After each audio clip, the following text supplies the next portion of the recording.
And yes, we are live. I'm here with my new friend Gail. How are you doing, Gail? I'm doing great. Thank you. Thanks for inviting me. Yeah, no problem. That's my niece's name. Well, it's not a real name, but that's the name she chooses to use because it's my sister's middle name. So, Gail, I don't know that many Gails actually. Nice name. Well, when I grew up, there were quite a few of them because of Gail Storm, the actress.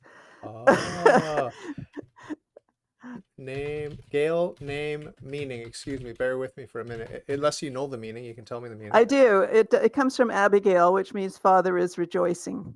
Oh, Hebrew. Yeah. Nice. So I don't know if you've seen my podcast, but I always ask the guest to tell the story from the very beginning, childhood, early childhood, your first impressions about, ultimate reality. And I don't know if there was any organized religion at all or some sort of philosophy that dominated the home life or your atmosphere, friends and family. Just talk us through your voyage, how you navigated that, and where you ended up today. Okay, great. I would say my parents had different beliefs. My mother grew up in England, and her father was kind of a lay preacher, and so he taught himself 9 languages by reading the Bible. And so he was really into self-education, self-improvement, and they were Church of England in Yorkshire. And so in those times, the church was an important social center as well as spiritual center, and so that's where you met your neighbors. And my mom had pleasant memories of church and all of that because it was meaningful to the family. They had 6 kids. They all went with their parents, had their own little pew, basically. And so she came away with that with very fond memories of organized religion and tried to instill that in us. My father, however, had a completely different experience, and he was German, and his parents, both Protestants, but different denominations of Protestantism, and both wanted him confirmed in their church. And so he was, from a young age, being sneaked off. One parent was taking him to their church, and the other parent was sneaking him off to their church. And so he was conflicted between these warring parents who loved him, but they also had their own beliefs. And much later in life, my grandmother switched over to the other church so she could sort of keep an eye on her husband, I think, because he was making a lot of friends in his other church. But that's a side thing. But for my father, it was traumatic, being pulled in both directions so that whatever he chose, he would be wrong. One of his parents would be angry or upset, and so he couldn't please both of them. And so that left a deep wound in his heart and so he just gave up on religion entirely. He sort of projected that conflict onto religion in general. And so even though my mom did take us to church, my father never came with us and was not interested in spiritual discussions. Um, my mother wasn't intellectually religious in the sense of, studying the dogma and all that and embracing. It was more that I think for her it was more just the feeling of community and the love and feeling, yeah, part of a meaningful group. And I personally have to say I did enjoy Sunday school, but I found the rest of it really boring. Having to sit still through long-winded sermons, I had difficulty keeping focus, so I would daydream instead. Um, so I tended, as I grew older, to side. I became more like my dad, more scientific, left-brained, logical, and I tended to sort of, you know, once I was old enough to sort of reason, sort of thing, I was sort of looking at the history of organized religion and not impressed with the way it treated people, and especially not women. And so I was a budding feminist in those days. And so I thought, yeah, I'm not going to join anything that doesn't honor women and doesn't allow women to fully express who they are and become who they long to be. So I just stepped out of it. I said no, and then started my own search. Now I wasn't interested. I was so left brain logical that I wouldn't even allow a Bible in my house, and I wouldn't allow any kind of paranormal talk about energy or anything. Talking. I had relatives who were very evangelistic, and so that kind of left scars on me on the German side. They lived with us for a year and a half, so that was a little pushy, and that left me with a similar sort of resistance to organized religion. The only kind of spiritual experience I had would have been being in nature, where I would be, for example, in the forest or in a snowstorm. I would feel exhilarated, and looking up at the stars, always full of wonder, and feeling there is something amazing going on, but not knowing what it is. And also, I couldn't be an atheist because that's having a position. My position was, I don't know, which is, I think, categorized as agnostic. And so, and also being of a scientific bent, there was no scientific proof. So I would have to say, but that doesn't mean there isn't such a thing. It just means we haven't figured it out yet. So that was Hey, my are you day. Canadian? Your out sounds a bit I Canadian. am. I'm Vancouver. Yeah. Because people make fun of me when I say out and about, but I didn't Yeah. realize And that I how don't hear it distinct it is. myself. You don't I hear don't it. hear it You don't hear myself. it No, because because I'm used to it, I right? talk exclusively to Americans. I mean, I don't have friends in real life. I only have guests on my podcast, so I only talk to Americans mostly. And then when I hear a Canadian, I'm like, that sounds funny. That's like, what is that? Wow. But Well, you're a Canadian, right? yeah. Yeah. Yeah. Can't you tell? I mean, no, you can't Well, tell. I cheated. I listened to your podcast. I Okay. listened to an interview with you where you were the interviewee, and Oh, so which one was I that? gained. Which one was that? I can't Do you remember? remember which Guy one it or was, girl? but it was a guy, and Okay. he was a Protestant, and I think, Okay. and he was interviewing you, and I Okay. think it was on your own show. I'm not sure, but anyway, you shared your story. Yeah. Uh, I simulcast. Like if someone invites me on the podcast, I ask permission to put it on my channel too oh, and stuff okay, like that. got So it. yeah, I want to ask you. My wife always makes fun of me because I always see these blondes on TV, and I'm like, is she a natural blonde? So I want to ask you, is Yes, that your natural hair color? it is. It is. Were you always? Is this old age white or is this blonde? It's old age white, but it's Okay. also blonde. Were I you was always blonde? blonde. Were you blonde? Yes, Do you have photos to prove yes. it? Yeah, yeah, I Just do. send me Yeah, photos. I'm half German, right? So it All comes right. Oh yeah. I come by it honestly. Yeah. You're very good Uh, looking. You're very, very good looking. I wonder what you looked like oh, thank you. when you were at Oh, you want to see what peak I look beauty. like as a Yeah, kid? peak beauty. Yeah, your peak Well, beauty. Maybe your peak peak beauty. beauty is now. Maybe it's I now.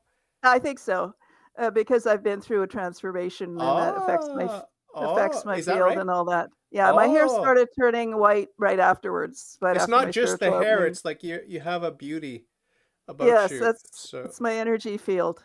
yeah, if you don't say so yourself. Yeah, I'm an energy healer. What am I going to say? I'm prepared with, It's like the portrait of Dorian Gray. But but I do have a little photo of me as a yeah. child, Okay, you could and send it to me. I'll just go. No, I could just Oh, you hold can it in go front of grab the it. camera Okay, if you yeah, like. Yeah, okay. give me a second. Sure, no That's just problem. a second. Hello to Phil Gonzalez in the live chat. Hey, you dropped out of high school. Yeah, okay. Out. So, yeah. Talk amongst yourselves. Okay. You have it handy there. I don't know if you can see that. Pull it back Oops, just a there. bit from the camera. Just pull it back a tiny bit. There you go. Cute. What are you doing? You're unwrapping at Christmas? Is that a tiger? It's a Christmas. Yeah, it's a pajama cat. Like a pajama bags. I don't know if you've Are ever you experienced those. are you actually wearing glasses as a child? No, they were fake glasses. They were little plastics. Fashion glasses. It was a doctor kit, and I didn't know it then, but I was a healer in the making, and so I had my little doctor glasses on and my little stethoscope, and I was looking at a pajama bag cat. Cute. How old were you there? Oh, I was probably 6 or 6. 7. Cute. Yeah. Very cute. So, I can't remember now if you mentioned about the siblings and No, I didn't. I didn't mention my what's the siblings. situation with there? I had 2 brothers. I'm the oldest of 3 children. Okay. I have one brother very close in age to me. So I'm 15 months older than him. And then the other brother came way later. I'm 9 years older than him. Ah. And so, but I get along, or at least when I was a child, I got along way better with the youngest than I did with my nearest siblings, because we were little competitors, right, for mom's attention. And my mother was lovely. She was really a true beauty, and very people. We used to joke because she would get invited in for cups of tea by perfect strangers, right? So she would. I remember we were in Oakville, and you know how they have these historic plaques on some of the houses in Yeah. Oakville, if you've been there, Yeah, right? yeah, yeah. You're in Toronto, right? No, I'm in Montreal, but I grew up Oh, in you're in Ontario. I Montreal. grew up in Oh, okay. Kingston, Ontario. Oh, I went to school there. Oh, no way, at Queens? Yeah, yeah. Oh, wow. So anyway, in Oakville, which is kind of an outlying suburb of Toronto, Yeah. they have these sort of colonial style homes, and then they have these historic plaques on them. There was one, and sort of the local council who made the sort of touristic effort. The guy who ran that council got a plaque for his house, and it's they said shipbuilder or carpenter or whatever, what the profession was of the original owner, and his said slave driver because he was the head of the council. And anyway, he had this, so we were intrigued by this. And then my mother, of course, noticed, she loved plants, this giant magnolia tree in his backyard was full bloom, so it's in full glory. And she just walks straight in, opens the gate, walks into his garden, and is staring at this incredible tree. And the owner comes out, who's this strange woman in my garden, right? And next thing you know, she came to the gate and said, "We're all invited in for a cup of tea." So that's kind of a example of how she charmed people. And it was an innocent charm. It's all like a childlike charm rather than somebody who's being deliberately Right. manipulative. Salesman charm. So this was my mom, and so she was always in demand because people loved her. And as a kid of hers, I loved her too. I adored her. However, she was hard to get to because she was always busy with other people's demands. So anyway, that's a side What story. about the? I always ask my guests the same question, so don't feel like I'm treating you any different. But I always ask about the love life. Did you get married and have a family and all that sort of stuff? What happened? And forgive me if you mentioned it already. Well, no, it's important to mention in my case because it's key to my story. Okay. And I did fall in love, and my partner and I lived together for 4 years. And we were talking marriage, kids. We were actually looking for a house. We'd actually put an offer in on a house, which eventually fell through. But and so I was, in my neat little organized engineer mind, I was proceeding along the right path. Everything was happening as usual. And I had sort of foresaw life in the suburbs, 2.5 kids, the golden retriever, a minivan in the driveway. That was kind of my future, and still having a career because I became an engineer, and so having it all, the dream, having it all. And this man whom I loved and my heart was committed to, I knew that we were, he felt like the one. And we'd been together for 4 years talking as if that was true. I had a rude awakening when he started shifting how he treated me. He started becoming critical and judging every little thing. And to keep the peace, I kept changing my behavior to try and keep him happy. And it didn't work. He just found other things, right? So it became like a slow chipping away of self-esteem and that sort of thing as I tried to mold myself to be, to keep the peace. Anyway, what I didn't know was he was seeing someone else on the side. He was living with me at my place and seeing someone else. And when I found out, I was heartbroken. I had no idea. I was totally devastated. And of course, I had to kick him out because I couldn't have him doing that living with me. It's not part of the deal. And so he left. And we did eventually stay in touch as friends, but that was it for me. And I was as I said, I was heartbroken. I felt like I had lost that he was the one and that I'd lost it.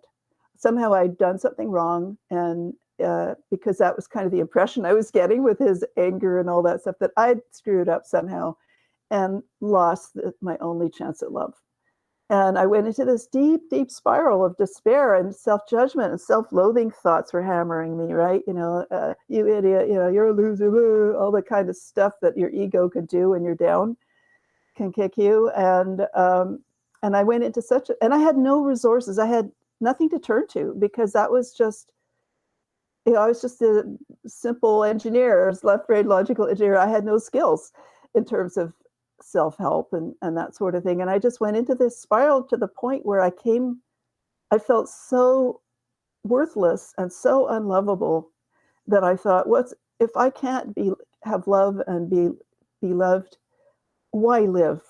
And so I was thinking of how to end it. And as I was feeling totally worthless and unlovable, I suddenly heard these words in my head ringing out, "But I love you."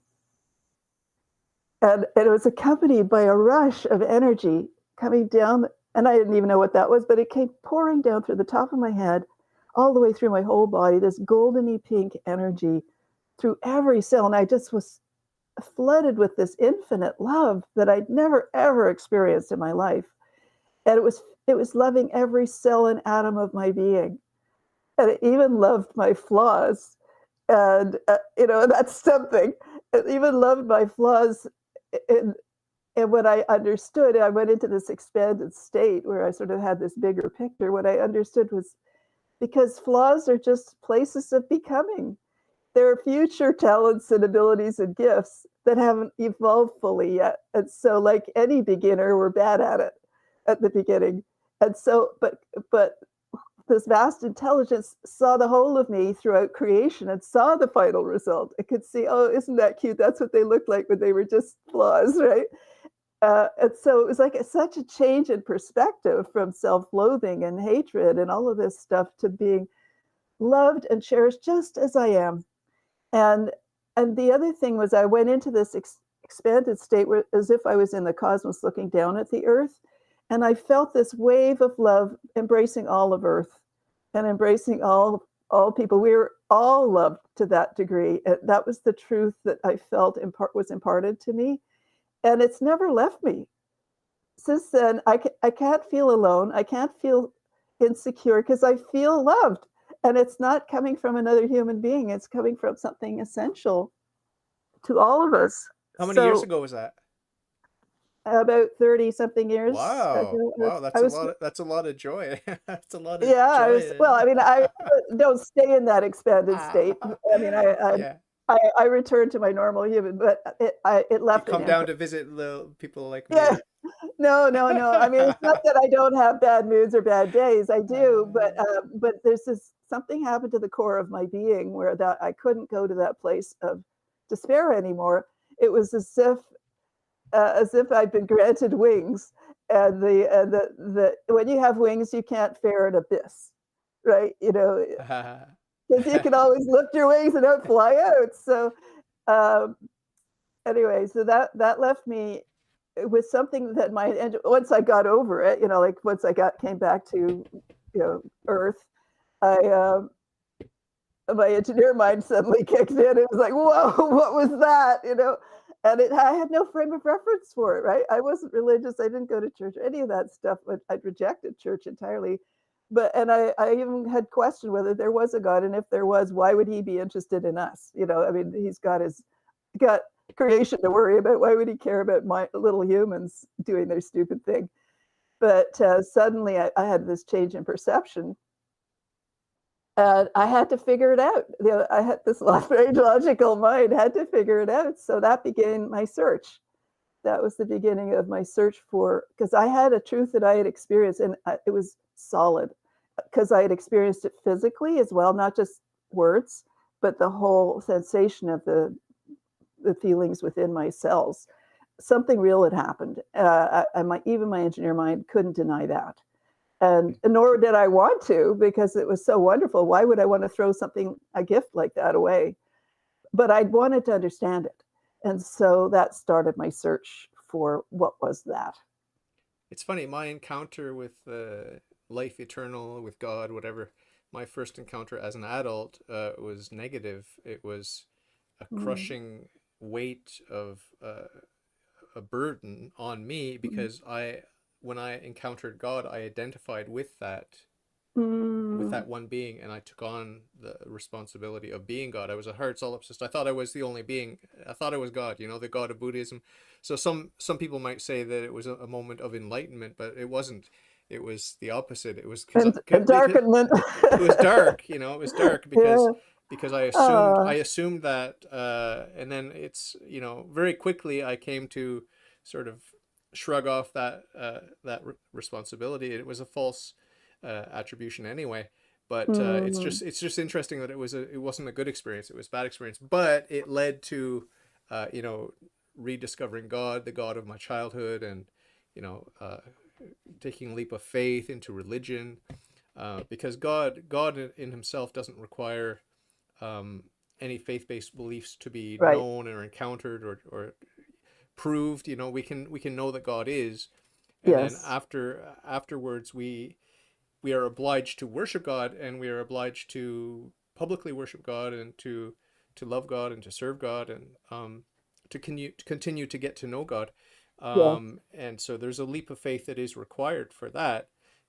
But you went a different direction than I went. I went into like mainstream monotheistic religion. I started shopping around and ended up just by chance picking my least favorite one, which is Christianity. And but that's just the way it played out for me. But Yeah. how did it play out for you? Why did you not have the impulse that I had, which was that this is clearly monotheistic?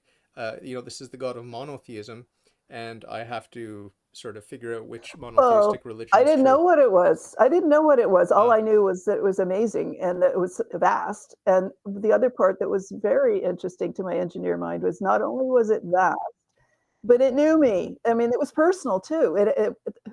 Which didn't grok. I couldn't grok that. This vast and personal intelligence that runs the universe, which for all I know is just a force in itself. And not. I really felt it wasn't a bearded old guy on a throne.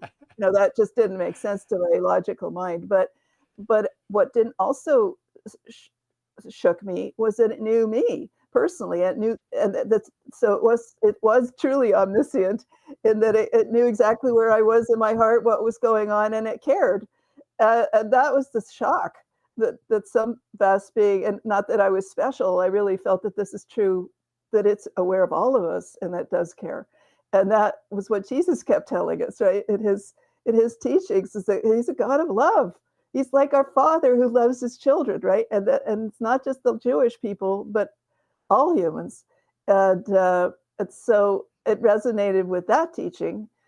So I tended towards the Christian side, maybe because my mother felt comfortable with it. My dad was also Christian, well, by parental uh, influence, but not really. He didn't go to any church, and he didn't even want to talk about spirit. But for me personally, I didn't know what to make of it because I was still resolutely scientific at that point, still a materialist. But now I had something cracked open, the possibility there's more to the world, as Shakespeare said, right? There's more to this between heaven and earth that is dreamt of in your philosophy, Horatio. So I thought, okay, there's more. I don't know what it is. I don't know how to even define it, but I've experienced something. What was that?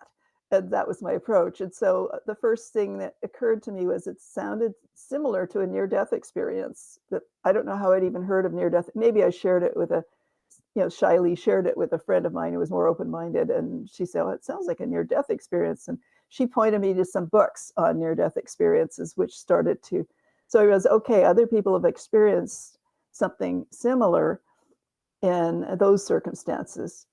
And that, it took me 10 years to get my mind around it. And I ended up mostly being curious about the nature of consciousness.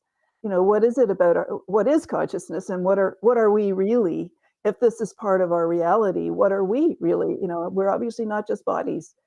And so that was a lot of my research was exploring that. And and later, probably about 10 years later, I came across the Course in Miracles. So I was looking for something that would jive with the truth that I had experienced, because it was so real to me that if it didn't jive with it, then it wasn't true, right? It had to include, my experience had to be valid in that because it was valid to me.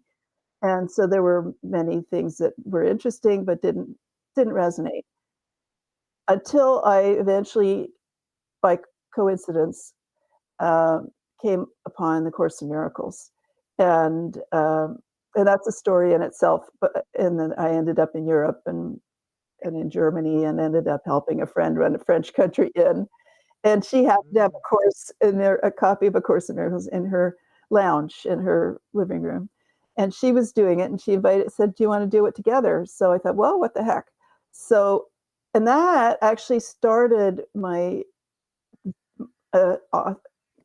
what's the word? Serious education in opening to the divine within me and opening to the Holy Spirit as a form of guidance, and I've been doing that for over 30 years. I think it was in 1993 when I was introduced to it. So yeah, 30 years.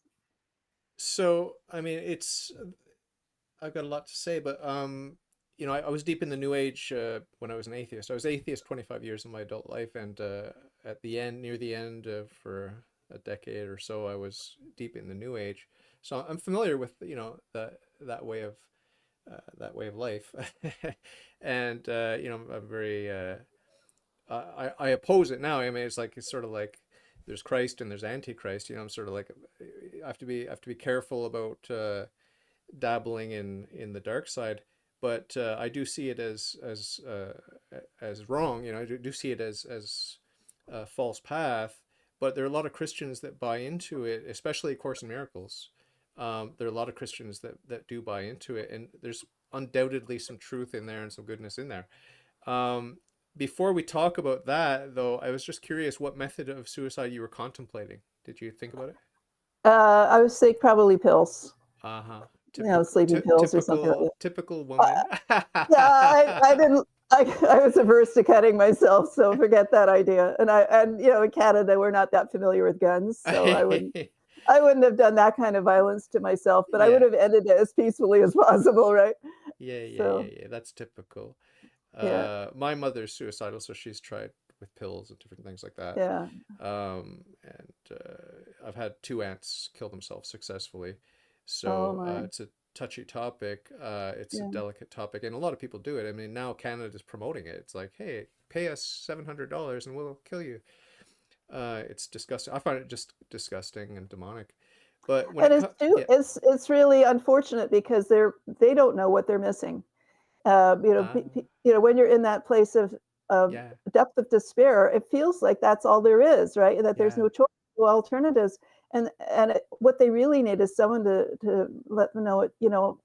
I They should see talk to you. you. They should talk to you.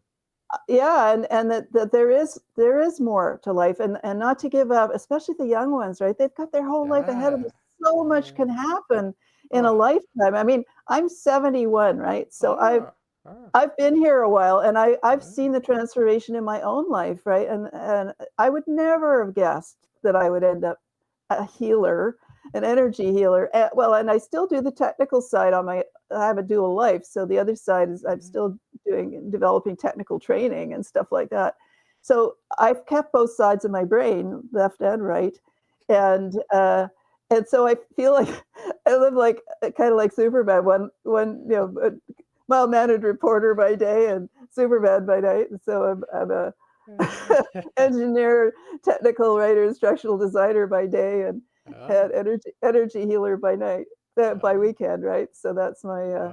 You my should other life. retire one of your one of your Yeah, unfortunately, financially, I can't retire, so I have to. yeah, But hopefully, I mean, I do want to write more books and that sort of thing, yeah. so that will eventually lead to hopefully more of a full-time income. But I can't retire ever either because I spent most of my life just traveling just being a loser, and I don't have any I, I, tension I around don't that. consider that. I don't consider that being a loser. I mean, maybe in conventional terms, but as a soul on an adventure, not at all. That's an adventure, and it's Yeah, meant to be. It's part of your life. yeah, yeah, It's valid, very valid, and your journey. It led you onto this yeah, journey, which was so important. So yeah, how can that be a loser, yeah, yeah, right?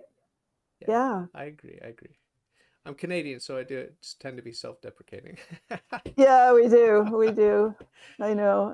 Even So, more so with this prime minister. ah, You notice yeah. yourself saying sorry a lot. You Uh, know? yeah, yeah, yeah. We won't get into politics, but No, we it's won't. so We too won't. But depressing. It's just too depressing. well, and the worst part is I voted for him, so it's like, oh my Oh, it's God, your fault. how Your my fault. fault? Yeah, I feel such Yeah. guilt. I Well, did. he seemed like such a nice guy when I did, right? But that it seems to have shifted over time. So I was like, what happened? Yeah, Yeah, well, I really liked the Freedom Convoy, and I didn't get the yeah, job or anything, and never gonna get it. And recently a federal judge said that that wasn't legal yeah, what Trudeau did with the Emergencies Act or whatever it's called, and we all knew that anyway. We knew that that yeah. was ridiculous, but anyway, I don't want to talk about it. It's too depressing. But I want to talk about the Course in Miracles, even though I don't like it. I don't like it because it's like this New Age Gnosticism, and it's very subtle and seductive. But from your perspective, it's good, and you love it. So talk about Yes. what do you like about it, and what does it have in common with Christianity? Because, like I said, a lot of Christians fall for it. Oh, it's not a religion. That's what I like about it. It's actually a self is what it says it is, a self-study course in connecting deeper with God and with Christ and with the Holy Spirit, which is available to all of us. So it applies to any religion, even Jews or what do they call Muslims? Muslims, that's right, sorry. And even Buddhists. I mean, there are people who are Buddhists who study A Course in Miracles. So it's really more a course in personal development to open to more of spirit within you and to open to a direct personal connection with God. And to also a large part of it is about clearing the way the ego. Okay. And just a little background, it was written by a Jewish atheist who was a clinical psychologist, and her colleague who was a Christian clinical psychologist. And it was written in the 70s. And what happened was her parents were both atheistic Jews, so they didn't teach any religion to her. And but she had a nanny who was Catholic, Ah. who introduced her to the Catholic Church, and she loved it as a child. But then as she grew up, she became an atheist like her parents, became a scientist, studied psychology and all of that. And she and her colleague, I think it was Columbia, anyway, in New York, I think, they were having great difficulties in their professional relationship. They were at odds all the time. And at one point, they just looked at each other and said, there must be a better way to connect, a better way to relate. And somehow, in answer to their difficulties, she started having these dreams. And they started with dreams of some cave in like the Dead Sea area where scrolls were found and that sort of thing. And then she woke up one morning with a voice in her head that said, "This is A Course in Miracles. Please take notes." And so it was so weird. I mean, this is paranormal, also weird to her atheistic mind, but it was a real experience for her. So she thought, okay, let's see where this goes. And so she started taking notes, and it purported to be Jesus. And it gave step-by-step instructions how to open to him and to the Holy Spirit, and how basically to embody the Christ in yourself and to open to what he was teaching and live it ourselves. But we have to go through a deep dismantling of the ego that wants to judge others, that wants to criticize, that wants to go after its own pleasures and this and that, and wants to go to you to seek anywhere but within.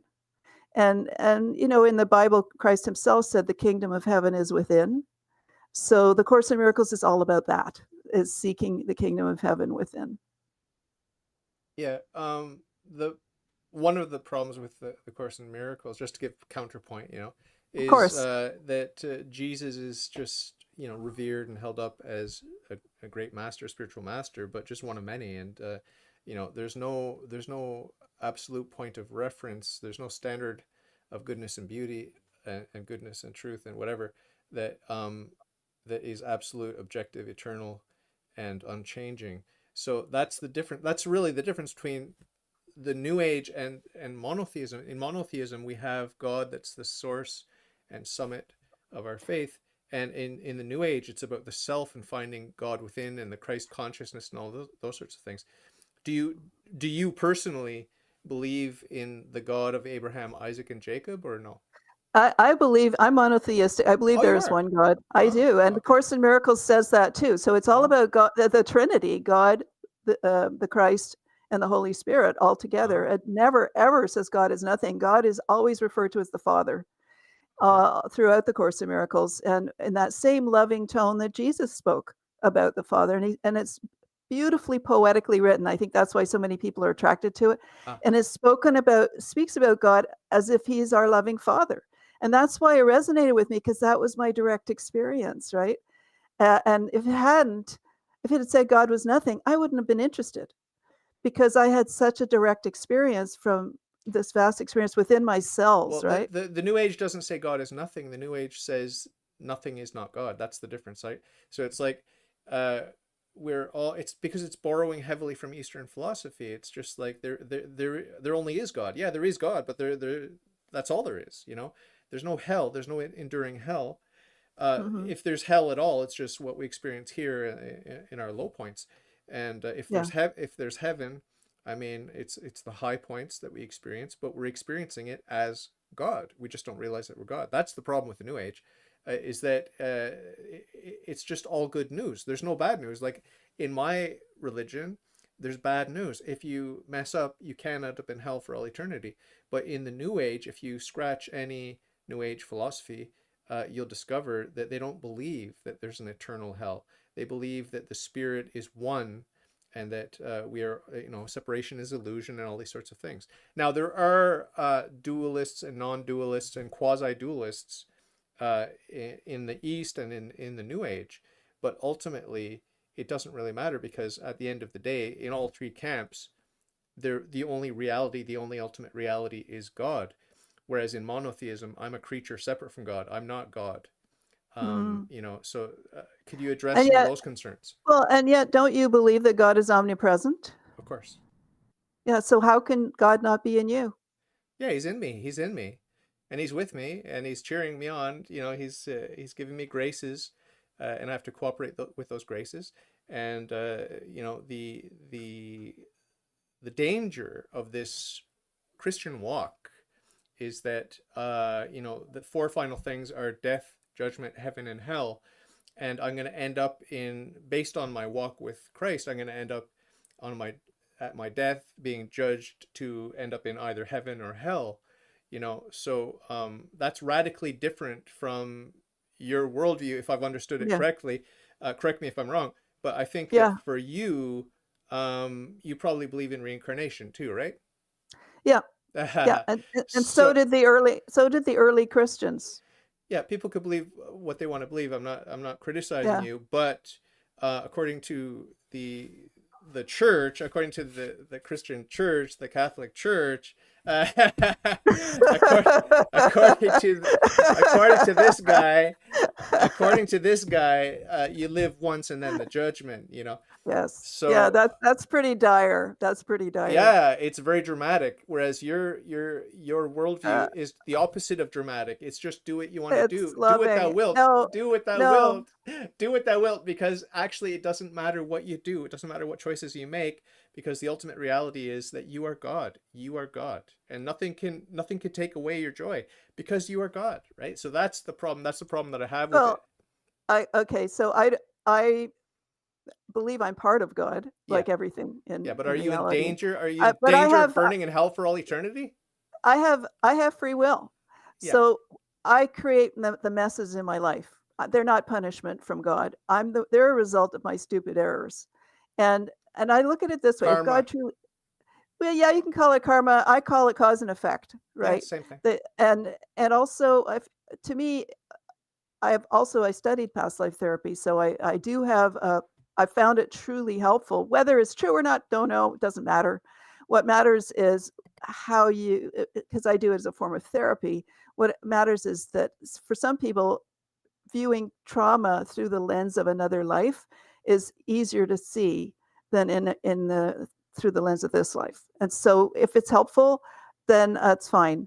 I'm not here to convince anybody that other lives exist, but it does provide a useful model for understanding some of the difficulties that happen in life, and not just because we had bad karma, but because we are learning as a soul. So the idea is this: can you imagine a loving father telling his child who's learning how to walk, and they fall down, they make a mistake, they lose their balance, they fall down? Can you imagine a loving father saying, "That's it, kid, you blew it. You're not allowed to walk anymore. You'll have to stay crawling the rest of your life"? Does that make sense to love? No. But that's a No. caricature. That's a caricature of my religion, and I resent that. It's a caricature Yeah. of my God. That's a caricature of my Well, God.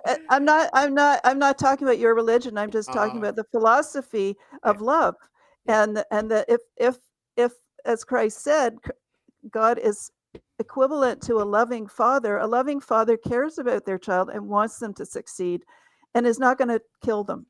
Is not going to punish them and burn them in hell because they made mistakes. And in that view, what we're doing is we're just learning. We're beginners. We're learning how to embrace the divine within us, and hopefully evolve so that we can be Christ-like one day. And because he demonstrated the way in his own, he started as a human, and it seems to me that was God's purpose in having him here, was to demonstrate how we too could truly improve ourselves. And he walked his talk, and he demonstrated it for us, and not just to entertain us, but to give us a model that would help us in our own lives to find peace in our own hearts, to be loving to one another, and that sort of thing. yeah. And so I see him as as divine, and like the first one that at least that we know of. I'm sure there were other ascended masters, all of whom found through that same found ways to access that divinity within them and express it. And he's the one that I resonate with. And the Course in Miracles, because it's Christ based, resonates with me in that way. And there's nothing in there that that that doesn't agree with the feeling that I got. It's just, Yeah. I've tested it. And it asks you to test it, right? All the way along, it asks you to test it, not to believe it blindly, but to test it. And there's something Christ said, I believe, by their fruits shall ye know them. And so basically it says, yeah, put it to the test, see for yourself whether this is true or not. And it has always passed the test for me personally. Yeah, but you have to admit that you can do whatever you want to do, and you're still not going to end up burning in hell for all eternity, right? You have to Well, admit that. You have to admit that. You have to admit that. let me give you a bit more context from my experiences as a past life therapist and as an energy healer, right? So you can take this or throw it out if you like. That's fine. But what I've discovered, especially through my energy work, I work with multiple dimensions. So when people die, they go into a dimension called the astral. And in the astral, your thoughts create instantly.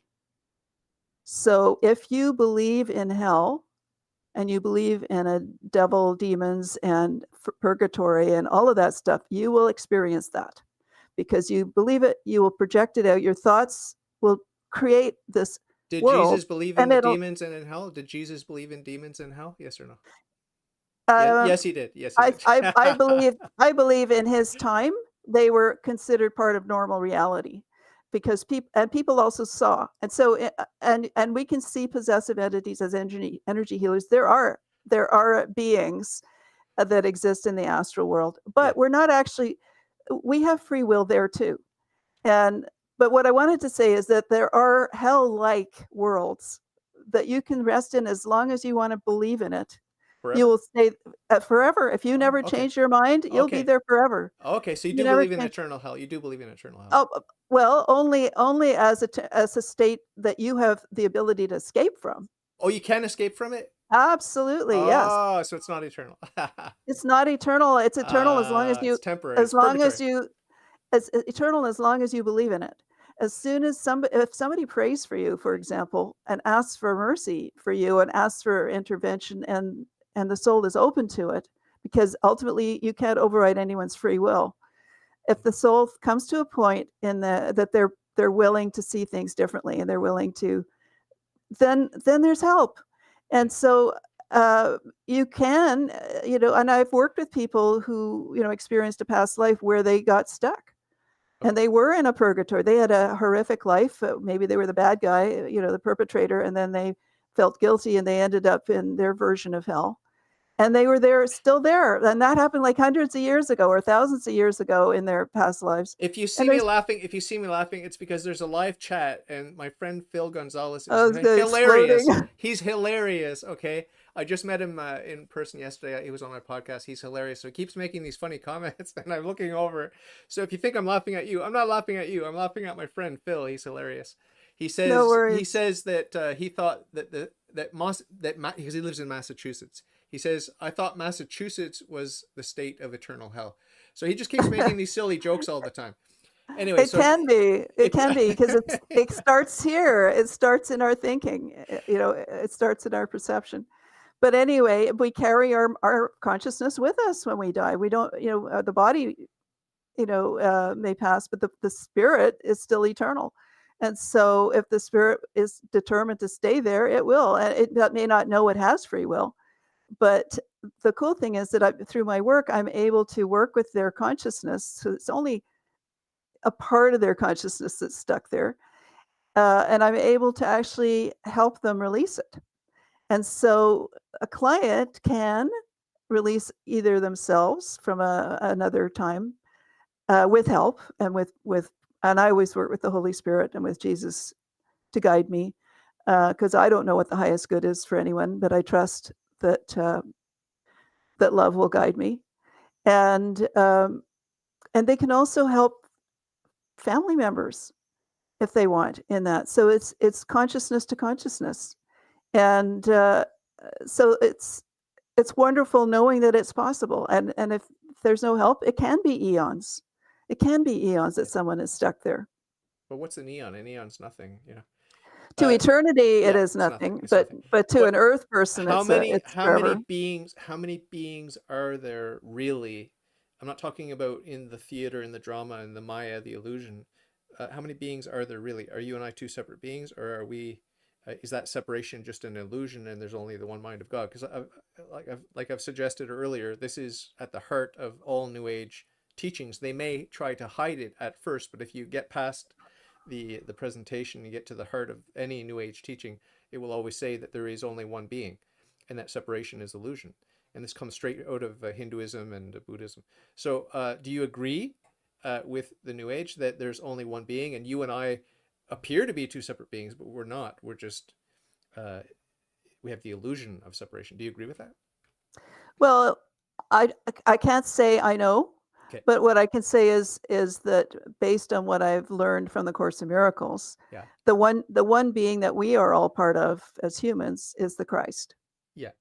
Okay. And God is unique by himself, and Christ is his son, and we are all ultimately aspects of the Christ expressing in human form.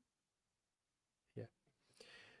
So my problem with the New Age and the Eastern philosophies, and like I said, I had a Hindu on just the other day, and I said the same thing to him that I'm saying to you. It's nothing personal. It's just I've got my understanding, you've got yours, and it's fine.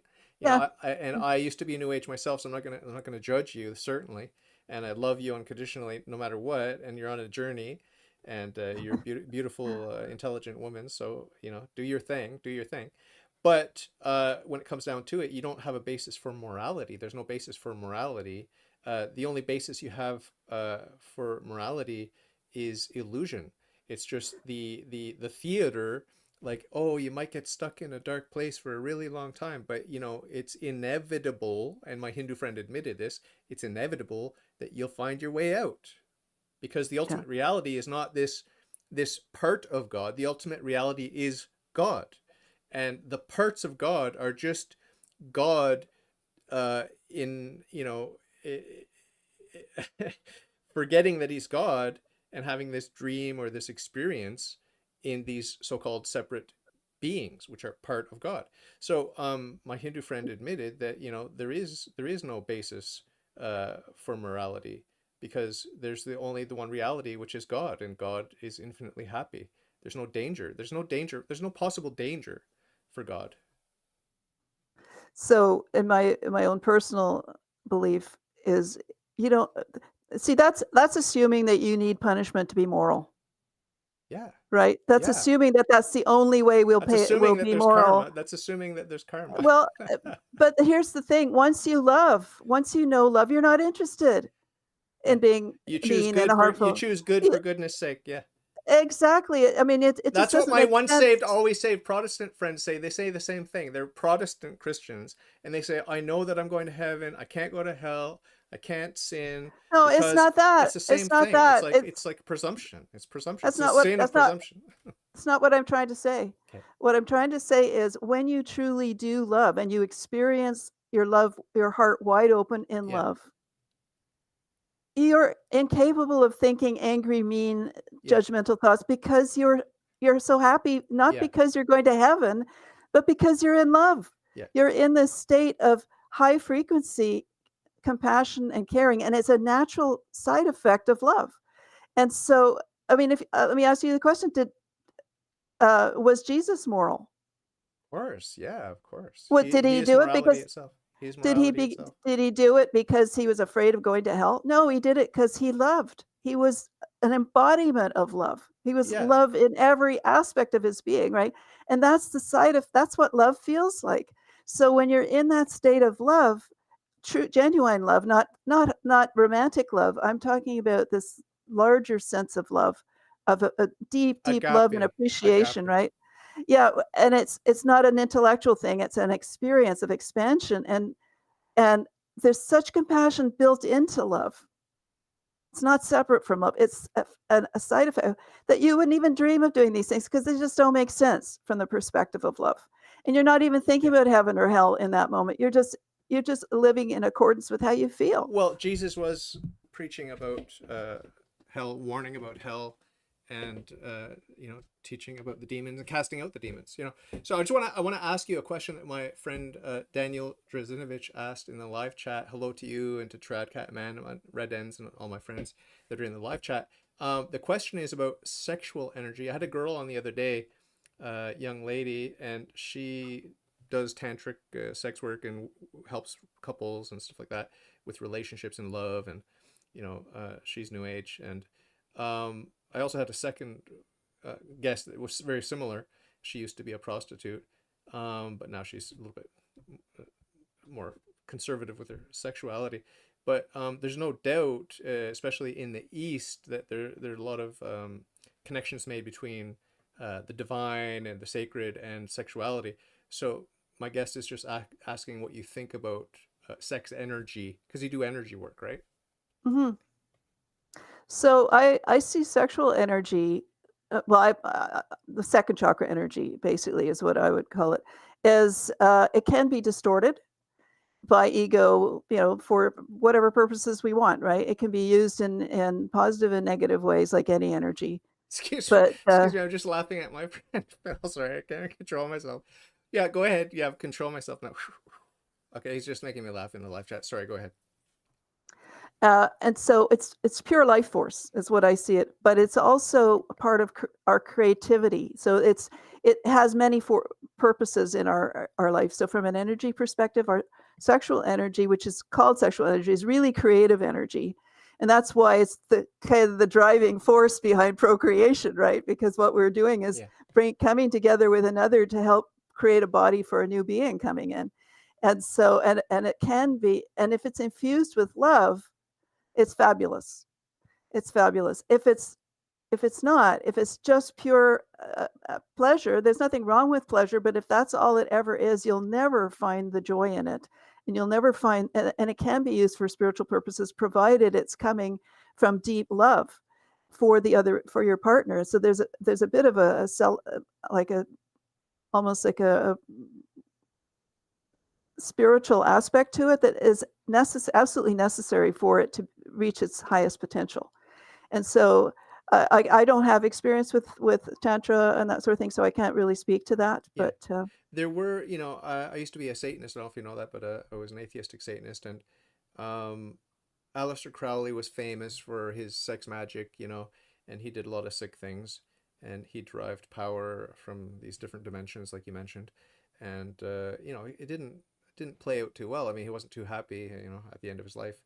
But just wondering what you think about Satanism in all its different forms, and and then I've got a bunch of follow-up questions. But just as a general question, what do you think about people that choose that dark path, left-hand path? what do I think about them? I think I'm sorry that they've chosen that, but I feel that they have, at any moment there's a chance for them to change if with the right stimulus and the right experience. I really feel honestly that all paths eventually lead to God. Yeah, yeah, And that there's a U-turn in due for them at some point along the way. It may not be this life, but for it may be when they die.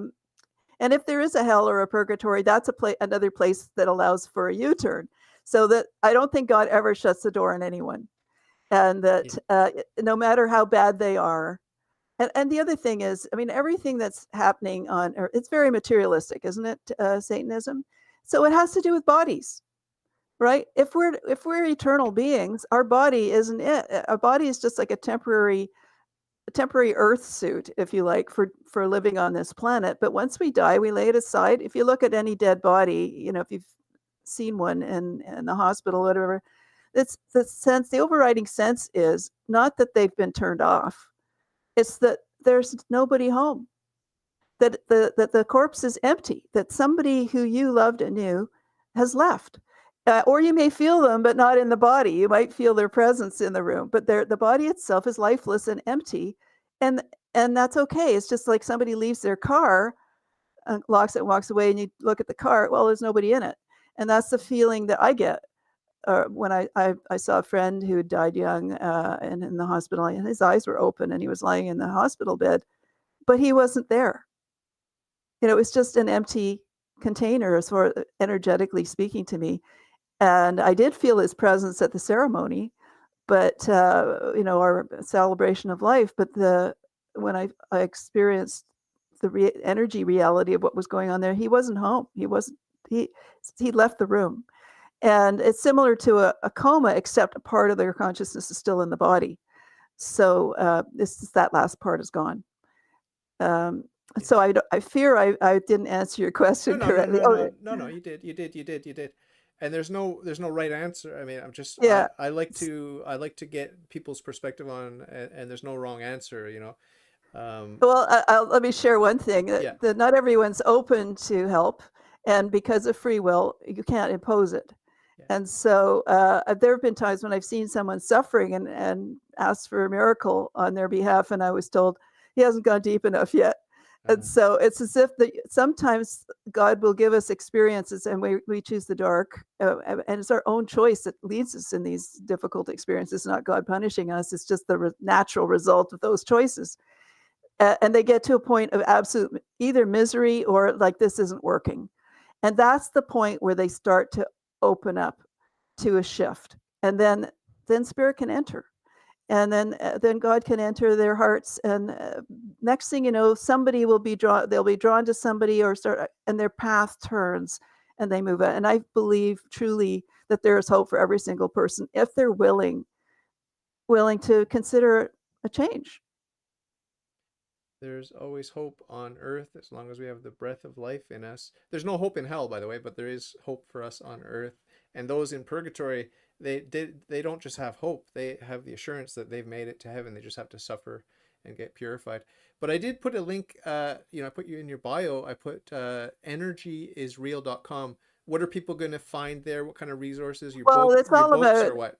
Yeah. So energy is real. So my normal podcasting is about energy. So I'm an energy healer, one who went from being left brain logical skeptic to over time becoming a healer. And I approached it from that place, like, what is it really? And I, through experimentation and through training and that sort of thing, I learned about energy, and I realized that this is something, a skill worth knowing. How to manage your own energy and how to change your emotional state when you need to, and that sort of thing, so that you can be more empowered in your life. And so my book is really a handbook for those who are interested in being able to change their state from one moment to the other, to be more resourceful and to be in their hearts, to help, you know, if they're in a argument with their partner and it's devolving into this real fight, how can you shift that? You don't have to keep going that route if you don't want to. And so how do you quietly, energetically start bringing things to a more loving, understanding place? So those are examples of how you could apply this. And so the book is a step-by-step instructions. It's a guide, practical guide on how energy works and how to use it in your own life, and how to maintain your energy for health, and also happier relationships, better career, and all of that, and to tune into inner guidance. And so all of that is covered in my book. My website talks about energy. It has points to scientific websites that are exploring energy, the nature of energy, and it also provides a couple of so if anyone's interested in learning more, they can get a free copy of the first chapter of the book, which is all about the world of human energy, and it introduces 6 exercises for starting to open your energy awareness.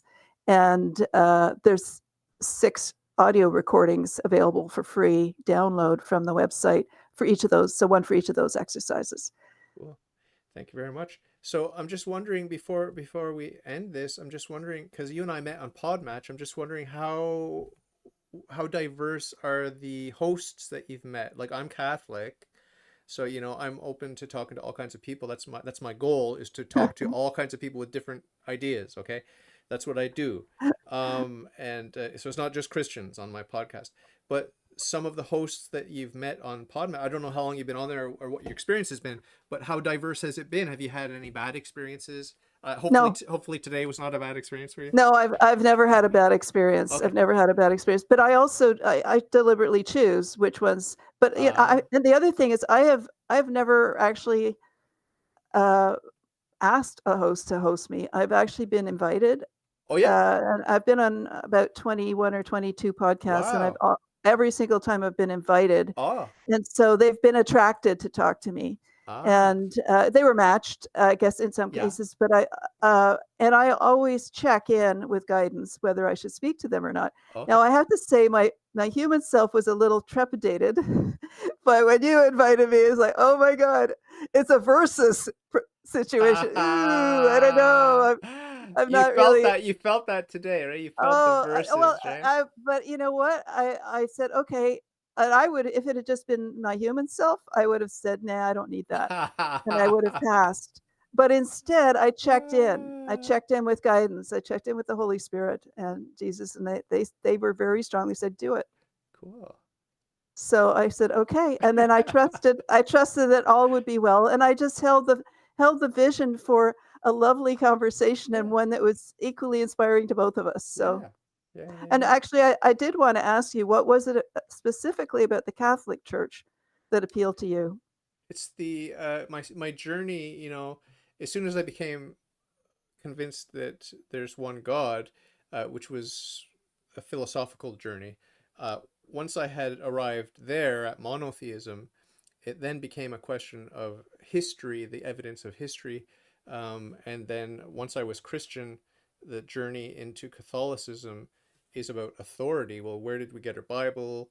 And by what authority do we interpret it? And these sorts of things. So that's basically it. So there's metaphysics brought me to God, history brought me to Christ, and then authority, the question of authority, brought me into the fullness of Christianity from my perspective, which is Catholicism. And this is pretty typical. If you talk to any Protestants that become Catholic, they'll always boil down. If you press them hard enough, they're going to finally admit that it had to come down to the question of authority. By what authority Do you believe this or believe that? Because Uh, if it's not God Almighty, if your authority, if your standard of truth and goodness is not God Almighty, then it's going to be you. It's going to be you yourself, you know? So that's why I'm not a Protestant, because I think Protestants, sadly, they are making themselves God. They're making themselves. That's why I compared you with the Protestants, because it's the same sort of thing. It's this sort of self-reliance, you know, like I'm God and I can do nothing wrong and I can judge and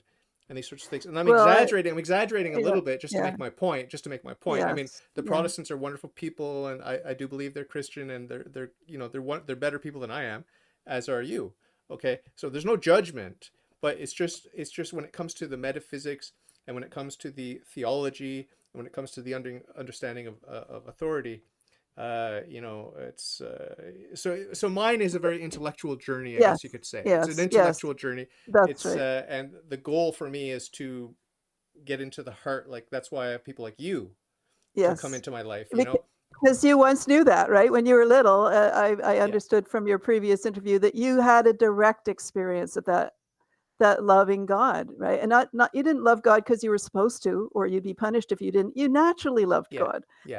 It just came evoked from you in Yeah. purity and innocence, and that's still Yeah. in you. And Somewhere. that's gonna totally blossom, I think, when so Thank I you. was wondering what it was I understand the intellectual motive, but there must have been something else that tugged at your heart when Well, you yeah, it's the started saints. It's the exploring it. saints. It's the lives of the saints. That's a big, big, big, big, big part of it. Like, these are human beings that are That perfect. living love and dying They and suffering. And demonstrating what happens when you yeah, actually yeah. walk the Do you like the path, saints? right? Do you like the saints? I do. I think that's a big advantage over Uh, the I mean, I understand now, I didn't know that the Protestants also have saints, but I think it's and that they're both men and women saints as well. of course, of That's course. important. We have And both. I had no introduction to the Catholic Church when I was a kid, so I wouldn't know, but, but would say that would be an attractive part of it would be that there were Yeah. these saintly beings who did their best to walk the path, right? And I think that's so needed, that we have people who've actually dedicated their lives to living the truth and to expressing it in their way, and many suffered for it, but their spirits are still around to help, and that's I totally resonate with that.